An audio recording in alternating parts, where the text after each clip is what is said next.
नमस्कार, ये रेडियो जागो 90.4 एफएम है।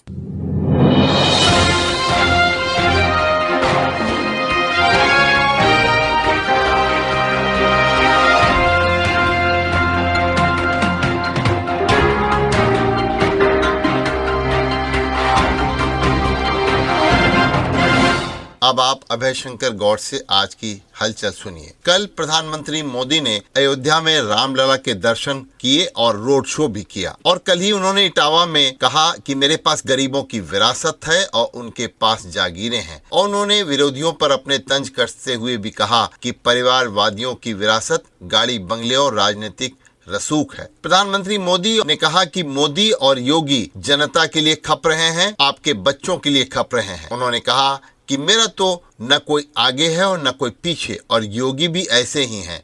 हम दोनों आपके लिए और देश के लिए काम कर रहे हैं। कल हरदोई में प्रदेश के मुख्यमंत्री योगी आदित्यनाथ ने एक जनसभा को मलावा में संबोधित किया और उन्होंने कांग्रेस पर आरोप लगाया कि कांग्रेस सरकार में गरीब भूखों मरते थे और डबल इंजन की सरकार प्रदेश में आने के बाद राम मंदिर भी बना और खुशहाली भी आई। कल मुख्यमंत्री योगी आदित्यनाथ मिश्रिक सीट के लिए भारतीय जनता के प्रत्याशी अशोक रावत के समर्थन में जनसभा को मल्लावा में संबोधित कर रहे थे और उन्होंने समाजवादी पार्टी और कांग्रेस पर भी तंज कसा। उन्होंने कहा कि अब 80 करोड़ लोगों को मुफ्त राशन मिल रहा है। कल कांग्रेस के नेता और पूर्व अध्यक्ष राहुल गांधी ने हैदराबाद में एक जनसभा को संबोधित करते हुए आरोप लगाया कि भाजपा आरक्षण के खिलाफ है और वह आरक्षण छीनना चाहती है। उन्होंने कहा यह चुनाव दो विचारधाराओं के बीच है, जिसमें कांग्रेस संविधान की रक्षा के लिए खड़ी है जबकि भाजपा इसको खत्म करना चाहते हैं। उन्होंने तेलंगाना के आदिलाबाद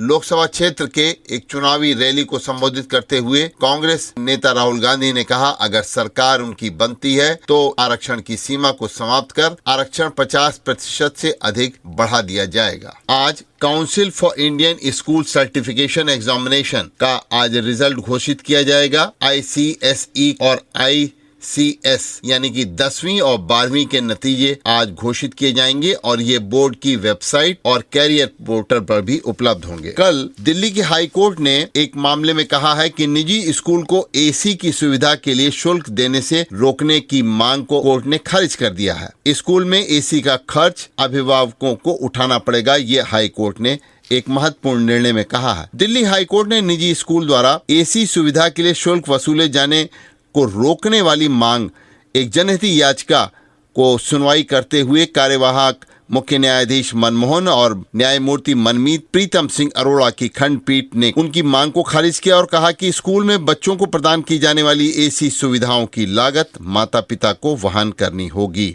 अदालत ने कहा है कि स्कूल का चयन करते समय माता पिता को स्कूल में बच्चों को दी जाने वाली सुविधाओं और लागत का ध्यान रखना होगा। ऐसी सुविधाएं प्रदान करने का वित्तीय बोझ अकेले स्कूल प्रबंध पर नहीं डाला जा सकता और यह एक महत्वपूर्ण निर्णय कल दिल्ली उच्च न्यायालय की खंडपीठ ने दिया है। देश के रक्षा मंत्री राजनाथ सिंह ने कहा है कि भारतीय जनता पार्टी सरकार कभी भी संविधान नहीं बदलेगी और उन्होंने भारत पाकिस्तान के कब्जे वाले POK के बारे में कहा कि बल नहीं विकास से बहाल होगा POK।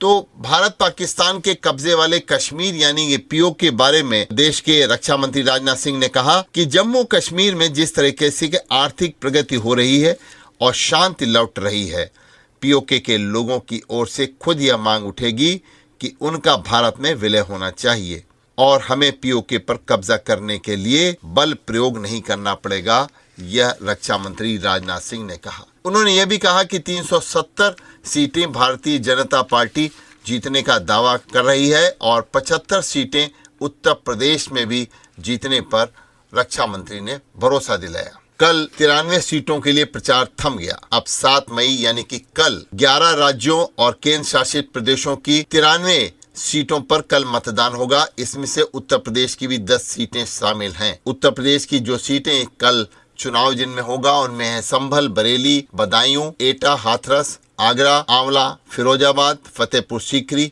और मैनपुरी। तो चौथे चरण के लिए चुनाव में कुल 1331 उम्मीदवार मैदान में हैं और चुनाव आयोग ने मतदान के लिए सभी आवश्यक तैयारियां पूरी कर ली हैं। गृह मंत्री अमित शाह का भी चुनाव कल ही है। विदिशा से मध्य प्रदेश के पूर्व मुख्यमंत्री शिवराज सिंह भी कल चुनाव में उतरेंगे और गुना से ज्योतिरादित्य सिंधिया और मैनपुरी से डिंपल यादव का भी तीसरे चरण के ये प्रमुख उम्मीदवार हैं जिनके वहां कल चुनाव होगा। हरदोई में लोकसभा सीट पर, हरदोई सुरक्षित लोकसभा सीट है और इस पर आने वाले 13 मई को चुनाव होगा। और अगर देखा जाए तो हरदोई लोकसभा सीट पर इस बार त्रिकोणीय संघर्ष दिखलाई पड़ रहा है। जबकि वर्ष 2014 व 19 में भारतीय जनता पार्टी इस सीट को जीत चुकी है और इस बार 24 में भी भारतीय जनता पार्टी को काफी जोश और उम्मीदें हैं। भारतीय जनता पार्टी के प्रत्याशी जयप्रकाश इस बार भी जिस उम्मीद को लेकर के जुटे हुए हैं कि वो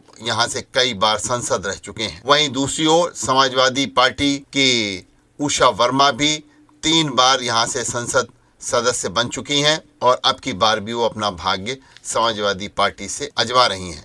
इस बार गठबंधन के चलते उनके साथ कांग्रेस का साथ भी है। कांग्रेस भी इस सीट पर 6 बार जीत का सिक्का जमा चुकी है, लेकिन वर्ष 1984 के बाद से कांग्रेस कभी इस सीट पर नहीं जीती। भारतीय जनता पार्टी व समाजवादी पार्टी के दोनों प्रत्याशी अपने अपने चुनाव क्षेत्र में जुटे हुए हैं। बहुजन समाज पार्टी से पहली बार लड़ रहे हैं भीमराव अंबेडकर और उनके लड़ने से त्रिकोणीय संघर्ष इस जगह पर हो रहा है। हरदोई में आगे बढ़कर मतदान करने के लिए सभी को लगातार प्रेरित किया जा रहा है और आगे बढ़कर करेंगे मतदान, नहीं है इसमें पीछे रहना। और हर व्यक्ति को उत्साह में लाने के लिए मतदान जागरूकता अभियान लगातार चल रहा है और धीरे धीरे हर समाज इसमें शामिल भी हो रहा है। रेडियो जागो 90.4 FM भी लगातार लोगों से, अपने श्रोताओं से अपील कर रहा है कि 13 मई को मतदान वाले दिन आप अपने मताधिकार का प्रयोग करने के लिए अपने मतदान केंद्र पर अवश्य जाएं। कल हरदोई के जिलाधिकारी मंगला प्रसाद सिंह ने CSNPG कॉलेज में NCC और स्काउट गाइड की एक युवाओं की रैली को भी उन्होंने जागरूकता के लिए हरी झंडी दिखाकर रवाना किया और उन्होंने प्रथम बार बने युवा मतदाताओं को पुष्प देकर के सम्मानित भी किया। आज हरदोई के शाहाबाद में दोपहर 12 बजे अंबेडकर पार्क के मैदान में एक जनसभा को मुख्यमंत्री योगी आदित्यनाथ संबोधित करेंगे। उनका हेलीकॉप्टर मंडी समिति में उतरेगा और वहां से वो कार से अंबेडकर पार्क आकर जनसभा को संबोधित करेंगे। भारतीय जनता पार्टी द्वारा उनके स्वागत की आज तैयारियां की गई हैं और जिला प्रशासन और पुलिस के अधिकारियों ने भी सुरक्षा के काफी इंतजाम कर रखे हैं। और क्षेत्रीय विधायक शाहाबाद की उच्च शिक्षा राज्य मंत्री रजनी तिवारी मुख्यमंत्री का वहां स्वागत करेंगी और उनकी अगुवाई में वहां चुनाव की काफी तैयारियां की जा रही हैं। इस समय गर्मी का सितम सबको परेशान कर रहा है और गर्मी की वजह से सिर्फ मनुष्य ही नहीं बल्कि पशु पक्षी भी परेशान हैं। मौसम के लिहाज से अब तक का सबसे गर्म दिन कल रहा, यानी कि 42 डिग्री तापमान तक कल पहुंच गया और लोगों को दोपहर में धूप के नीचे खड़े होना भी मुश्किल हो गया। गर्मी का मौसम अब धीरे धीरे अपने पूरे शबाब पर आ रहा है, यानी अब रिकॉर्ड तोड़ने को आतुर है। चिलचिलाती धूप कल ऐसी रही कि ज्यादा देर तक लोग धूप में काम नहीं कर पाए और रात में भी उमस रही। अगर हम देखें 24 अप्रैल को इससे पहले 41.5 डिग्री सेल्सियस तापमान दर्ज किया गया था और कल यह तापमान 42 डिग्री सेल्सियस रहा है, यानी कि ये बढ़त जो 6 डिग्री की है ये बता रही है कि आने वाले दिनों में वो गर्मी किस तरीके से बढ़ेगी। गर्मी को लेकर के लोग इस समय बीमारियों से भी घिर रहे हैं। पिछले करीब 2 सप्ताह में तापमान में जो उतार चढ़ाव हो रहा है उसकी वजह से बच्चों के नाक से खून आने की भी दिक्कतें अस्पतालों में बढ़ रही हैं। तो तापमान अधिक होने के कारण अस्पताल में नाक से खून आने वाले मरीज बढ़ रहे हैं और इसलिए डॉक्टर हमेशा सुझाव दे रहे हैं कि धूप से आकर तुरंत ठंडी वस्तुओं का सेवन मत करें। बच्चों को कोल्ड ड्रिंक से और आइसक्रीम खाने से इस समय परहेज करना चाहिए और फुल आस्तीन के कपड़े पहनने चाहिए तथा उनको ये भी सुझाव दिया जा रहा है कि अगर कोई बच्चों को समस्या होती है इस तरीके की, तत्काल प्रशिक्षित डॉक्टर से उनको मिलना चाहिए और अपने इलाज के संबंध में बात भी करनी चाहिए। तो आइए बात करते हैं जब इस समय गर्मी की, तो हम ये भी बता दें कि लोगों को मानसिक स्वास्थ्य को बेहतर रखने के लिए वर्ल्ड वॉचिंग यानी पक्षियों को देखना भी एक विकल्प हो सकता है। तो एक अध्ययन हुआ है और शोध हुआ है, उसमें यह आया है कि पक्षियों को चहकते और उड़ते देखने से आंखों को सुकून मिलता है और जिससे तनाव घटता है।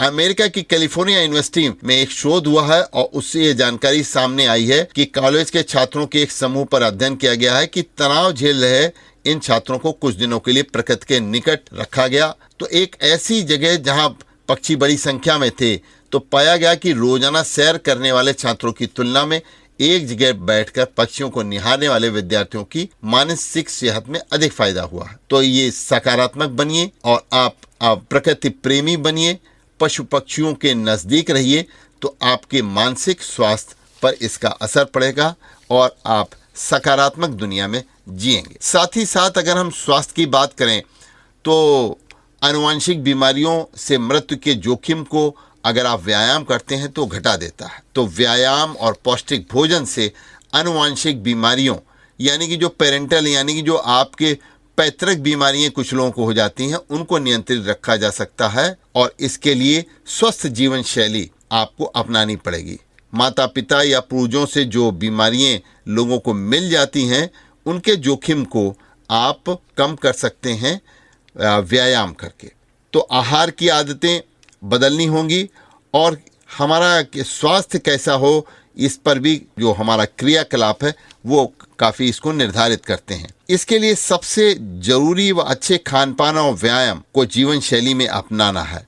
तो जीवन शैली में बदलाव करके आनुवंशिक रोगों से आप का जो जोखिम है उसको घटा सकते हैं।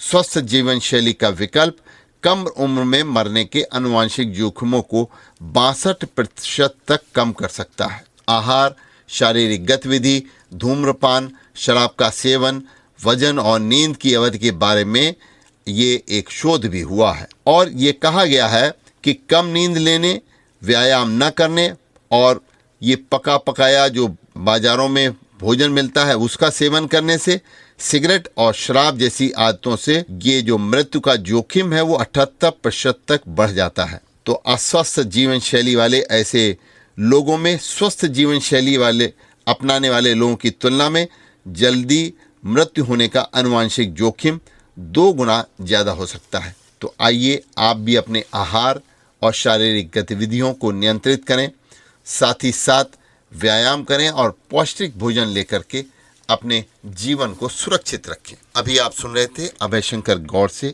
आज की हलचल। सुनते रहिए रेडियो जागो 90.4 FM। आप खुश रहें, स्वस्थ रहें, आपके सुखमय जीवन की हम कामना करते हैं। आइए एक बार फिर रेडियो जागो 90.4 FM अपने श्रोताओं से चुनाव वाले दिन हरदोई में अपने वोट, अपने मताधिकार का प्रयोग करने की अपील कर रहा है, क्योंकि हमारा देश हमारा घर ही तो है। समय आ गया है देश बनाने का, समय आ गया है अपनी सरकार बनाने का। तो आइए आप और हम सब मिलकर हरदोई में 13 मई को अपने मताधिकार का प्रयोग अवश्य करें।